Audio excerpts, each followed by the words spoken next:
Kiamat Kubro merupakan kejadian ketika hancurnya seluruh alam semesta dengan segala isinya yang dimulai dengan tiupan pertama sangkakala malaikat Israfil. Kiamat Kubro disebut juga sebagai hari akhir. Percaya akan datangnya hari akhir terdapat pada rukun iman yang kelima. Dengan demikian, sebagai umat Islam kita wajib mempercayai dengan sepenuh hati bahwa seluruh alam semesta ini nantinya akan hancur.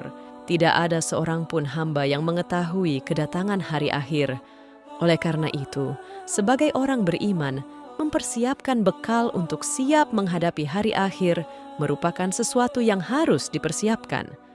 Dalam hal ini, bekal yang dimaksud adalah amalan-amalan baik di dunia. Karena setelah alam semesta ini berakhir, maka alam akhirat merupakan alam selanjutnya yang akan dilalui oleh seorang hamba. Alam yang abadi, perjalanan awal baru saja dimulai. Akhirat adalah alam yang sebenarnya, alam yang abadi. Sebelum itu terjadi, ada beberapa tanda-tanda hari kiamat kubra yang akan lebih dahulu terlaksana sebelum hancurnya seluruh alam semesta ini. Menurut pendapat beberapa ulama yang merujuk pada hadis, di masa yang akan datang akan terjadi 10 peristiwa besar. Peristiwa-peristiwa besar tersebut akan terjadi menjelang terjadinya kiamat kubro. Allah berfirman di dalam Al-Quran, dan sangkakala pun ditiup, maka matilah semua makhluk yang di langit dan di bumi, kecuali mereka yang dikehendaki Allah. Kemudian ditiup sekali lagi sangkakala itu, maka seketika itu mereka bangun dari kuburnya, menunggu keputusan Allah. Quran Surah Az-Zumar ayat 68. Salah satu dari beberapa tanda kedatangan kiamat kubro adalah munculnya Dajjal. Kemunculan Dajjal. Munculnya Dajjal merupakan tanda bahwa akhir dunia sudah sangat dekat. Dajjal adalah makhluk Allah yang memiliki ciri fisik seperti rambut keriting dan hanya memiliki satu mata kiri karena mata kanannya buta. Di dahinya tertulis kata kafir. Menurut Dr. Isa Daud, dalam karya yang berjudul Kemunculan Dajjal di Segitiga Bermuda, Dajjal lahir 100 tahun sebelum kelahiran Nabi Musa. Ia terlahir dengan nama Musa. Kata ini diambil dari bahasa Mesir yang artinya terapung. Karena memang Dajjal pada masa kecilnya juga terapung di atas air karena bencana tsunami di negeri Samirah, Palestina. Dajjal bernama Musa Samiri, yang artinya Musa dari negeri Samirah. Jadi ada 2 Musa yang populer di kalangan Bani Israel pada masa itu, yaitu Nabi Musa bin Imran dan Musa Samiri yang merupakan cikal bakal Dajjal. Dajjal terlahir dari keluarga penyembah patung sapi. Dajjal terlahir dari perkawinan sedarah. Dampak dari perkawinan ini menjadikan Dajjal menjadi manusia cacat dengan mata buta sebelah. Sejak kelahirannya, Dajjal tidak mau menyusu dan senantiasa tertidur. 2 bulan kemudian, ibunya meninggal. Pada saat itu juga, di negeri Samirah terjadi gempa di dasar laut yang menimbulkan tsunami yang sangat hebat. Kemudian, Allah mengutus Jibril untuk menyelamatkan bayi Samiri atau Dajjal. Dia pun diselamatkan Jibril ketika terapung di atas laut dan dibawa ke dalam sebuah gua. Di dalam gua di tengah pulau terpencil itulah Samiri diasuh oleh malaikat Jibril. Samiri diberi air susu dari surga yang keluar dari jempol malaikat Jibril. Begitulah hari-hari Samiri dibesarkan dalam asuhan malaikat Jibril. Kisah pertemuan Tamim Ad-Dari dengan Dajjal. Tamim adalah sahabat Nabi Muhammad yang bertemu Dajjal. Tamim kala itu sedang menaiki perahu bersama dengan rombongannya. Gelombang laut yang kencang membuat rombongan mereka singgah di suatu pulau. Ketika menepi, di pulau tersebut mereka bertemu makhluk yang berbulu lebat. Mereka pun berbincang. Ternyata makhluk itu adalah Al-Jassasah. Lalu, makhluk itu berkata, "Hai sekalian manusia, pergilah kalian kepada seorang laki-laki di tempat itu, karena ia sangat mengharapkan berita dari kalian." Setelah mendengar itu, Rombongan mereka langsung pergi meninggalkan tempat tersebut, hingga akhirnya mereka masuk ke dalam pulau itu. Tiba-tiba mereka bertemu dengan seseorang lelaki dengan kedua tangan terbelenggu pada lehernya dan kedua kakinya dirantai dengan besi antara kedua lutut hingga kedua mata kakinya. Setelah bertanya dan berbincang-bincang, Tamim dan rombongan mengatakan mereka berasal dari Arab. Mendengar hal itu, lelaki ini banyak bertanya. Dia menanyakan perihal kebun kurma Baisan. Apakah kurma di sana sudah berbuah? Tamim dan rombongan menjawab, ya. Lalu, lelaki itu menjawab bahwa pohon kurma tersebut sebentar lagi tidak akan berbuah. Kemudian, lelaki itu banyak menanyakan tentang seseorang Nabi Allah, yaitu Nabi Muhammad. Kemudian, Tamim dan rombongan menjelaskan bahwa Nabi Muhammad telah berhasil dalam menyebarkan dakwahnya. Hingga lelaki itu menjawabnya dengan panjang lebar, sembari menjelaskan siapa dirinya. Setelah hal itu diceritakan kepada Nabi, ternyata lelaki yang ditemui oleh Tamim dan rombongannya itu adalah sosok Dajjal. Menjelang kemunculan Dajjal, umat manusia akan mengalami masa paceklik dahsyat sehingga banyak manusia yang kelaparan. Allah memerintahkan langit pada tahun pertama untuk menahan sepertiga hujan, memerintahkan bumi untuk menahan sepertiga tumbuhannya. Kemudian Allah memerintahkan langit pada tahun kedua untuk menahan 2/3 hujannya dan memerintahkan tanah untuk menahan 2/3 tanamannya. Selanjutnya, Allah memerintahkan langit pada tahun ketiga menahan semua hujannya. Tak ada yang turun satu tetes pun, dan memerintahkan tanah untuk menahan semua tumbuh-tumbuhan. Hal ini menjadi ujian berat hambanya. Di saat inilah Dajjal akan muncul di tengah-tengah manusia. Dajjal akan muncul di sebuah tempat bernama Danau Tiberias. Dengan izin Allah, Dajjal dapat memerintahkan hujan karena akan terjadi kemarau panjang sebelumnya. Karena kekeringan, semua tanaman dan hewan akan bermasalah. Namun, Dajjal dapat memerintahkan bumi untuk menyuburkan tanah agar tanaman dan ternak dapat tumbuh dengan baik. Dajjal merupakan ujian berat bagi umat Islam. Dajjal adalah manusia kafir. Dia datang untuk menyesatkan umat manusia. Awalnya dia nampak seperti orang beriman, lalu dia akan mengaku bahwa dirinya adalah seorang nabi. Kemudian, dia akan mengaku bahwa dirinya adalah Tuhan.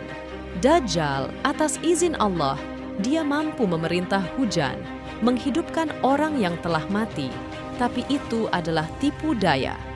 Itu adalah setan yang menyerupai orang yang telah mati tersebut. Dia juga mampu mengobati penyakit-penyakit, sehingga jika iman seseorang lemah, dia akan mudah menjadi pengikutnya. Jika seseorang mendengar kedatangan Dajjal, Nabi melarang untuk menemuinya. Seberapapun dia mengatakan jika imannya telah kuat, karena tipu daya Dajjal sangat dahsyat yang membuat seseorang yang paginya beriman, sore telah menjadi kafir. Keberadaan Dajjal sekarang tidak ada yang mengetahuinya, namun yang pastinya Dajjal telah ada di bumi ini. Jika sudah tiba waktunya, Dajjal akan muncul di tengah-tengah kita. Dia akan mengajak kepada kekufuran dan menyesatkan umat manusia.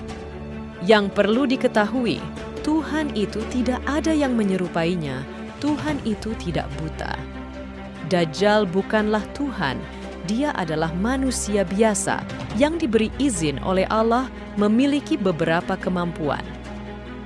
Dalam sebuah hadis riwayat Abu Dawud, Nabi bersabda, "Sesungguhnya Dajjal adalah seorang laki-laki, pendek, jarak antara kedua betisnya berjauhan, keriting, buta sebelah, mata yang terhapus tidak terlalu menonjol, tidak pula terlalu ke dalam.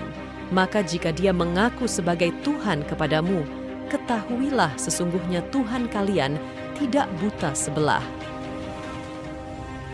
Dajjal akan memerintah selama kurang lebih 40 hari di bumi. Namun, satu hari bisa terasa seperti setahun, satu hari seperti sebulan, satu hari seperti seminggu, sedangkan hari lainnya akan seperti hari biasa. Dari Nawas bin Sim'an al-Kilabi, dia berkata, Rasulullah menyebut tentang Dajjal, sampai kami berkata, "Ya Rasulullah, berapa lama dia di bumi?" Rasul menjawab, "Selama 40 hari, sehari seperti setahun, sehari seperti sebulan, dan sehari seperti seminggu, dan seluruh hari-harinya seperti hari-hari kalian." Mereka berkata, "Pada hari itu apakah memadai bagi kamu salat seperti sekarang?" Kata Nabi, "Tidak, maka hendaknya salat sebagaimana qadar seperti biasanya." Hadis riwayat Muslim. Ketika muncul, Dajjal akan menjelajahi seluruh bumi. Hingga Dajjal akan mendapatkan banyak pengikut dari kalangan orang Yahudi dan orang yang lemah imannya. Dajjal akan mengunjungi suatu tempat. Di sana penduduknya mendustakan Dajjal, maka penduduk di sana akan kesulitan. Hujan tidak turun dan bumi tidak menumbuhkan pepohonan yang membuat penduduk akan mengalami masa sulit. Beda halnya dengan suatu tempat yang dikunjungi Dajjal dan disambut baik oleh penduduknya. Mereka beriman kepada Dajjal dan menjadi pengikut si pendusta Dajjal. Maka hujan turun dan bumi ditumbuhi tanaman dengan subur yang membuat penduduk di tempat menjadi makmur. Ini adalah ujian terberat bagi orang beriman. Jika iman lemah, pasti sudah termakan tipu daya Dajjal. Setelah Dajjal menjelajahi semua tempat di bumi, ada 2 tempat yang belum dimasuki Dajjal dan takkan pernah bisa dimasuki oleh Dajjal. Namun, Dajjal akan tetap bersikeras memasuki kota Madinah meskipun telah diharamkan oleh Allah. Padahal kota tersebut telah dijaga barisan para malaikat yang senantiasa menghalau setiap kali Dajjal berusaha menerobos masuk. Lalu Dajjal datang dan mendaki Gunung Uhud dan melihat ke kota Madinah.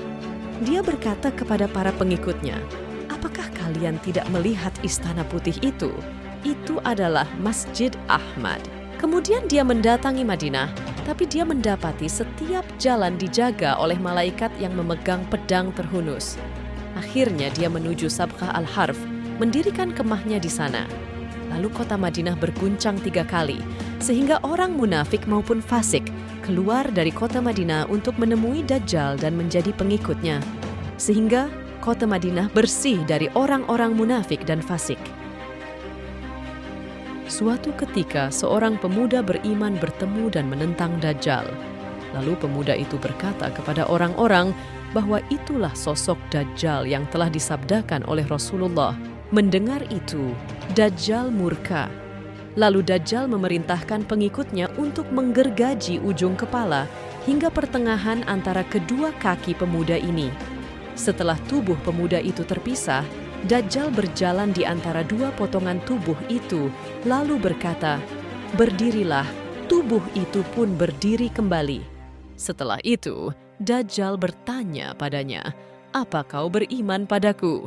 Maka pemuda beriman ini menjawab bahwa dia semakin yakin bahwa dia inilah sosok Dajjal. Mendengar jawaban itu, Dajjal berusaha untuk membunuh pemuda ini. Namun, Dajjal tak mampu lagi membunuhnya.